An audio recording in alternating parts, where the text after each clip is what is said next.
Well, here we are. These are the parts that you're going to need to replace your drain pump, as well as to add a larger filter. This is the filter that comes with our pump. I'm sure a lot of you are familiar with it. And when we're going to be replacing it with this filter. They are both made by SureFlow, but as you can see, one is much larger than the other. They both have a 50 sized mesh. The only difference is that this one has a female and a male end, and this one here has both female ends. As you can see, I've highlighted the direction of flow, which is also available there to make sure that we install everything properly. Everything's going to be hand tied only, since these are plastic parts. To make the new filter work, we're going to be using a hex nipple 1/2 inch. Basically what this does, it replicates the same threads that we will have here. The only difference is going to be the inlet on this filter as well. It has that guy in there that we will not have on this one here. But again, we'll use a little bit of tape and test everything and make sure that there's no leaks. I will pre-assemble the filters first, and then we'll put them into the van. The filter is a SureFlow part number 253-12001. It's a 1/2 inch fitting, just like the pump. Well, this is our wonderful WGO Paseo. It's been serving us great for the last year, but the shower drain recently decided to stop working on one of our latest strips.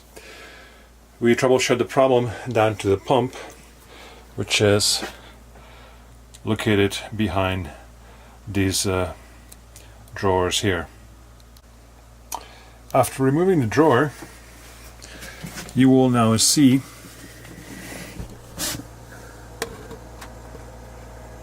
where the pump is located. You will also see the pre-filter, which is to the right of the pump, and then the exit line, which is to the left of the pump. We are going to replace that pump and also add a pre-filter in front of the thimble size one that came with the Winnebago. Okay, we're now going to remove the pump.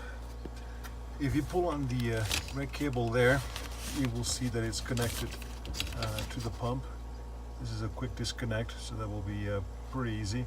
This cable was buried all the way down there in the bottom, so just follow the red cable, pull it through, and you'll be able to get to this guy. Now there's 4 fasteners that tie the pump to the mounting plate, and as you can see, they're not going to be very easy to reach, so I would recommend using a short Phillips screwdriver, and make sure that you loose the screws, because they will be hard to recover in this bit of a mess that we have here. So out with the old.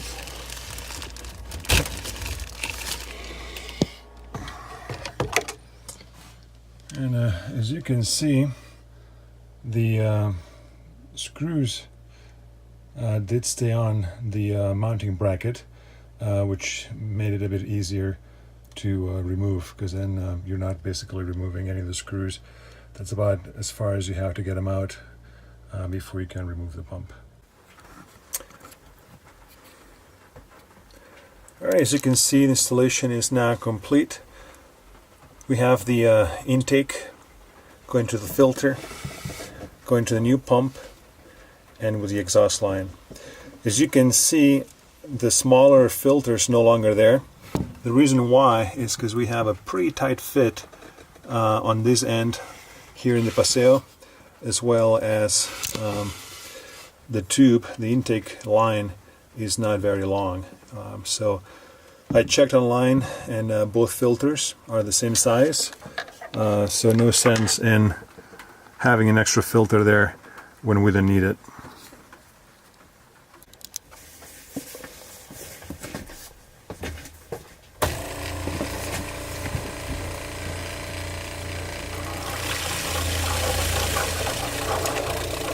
Well, I guess the proof is in the pudding. The pump is on.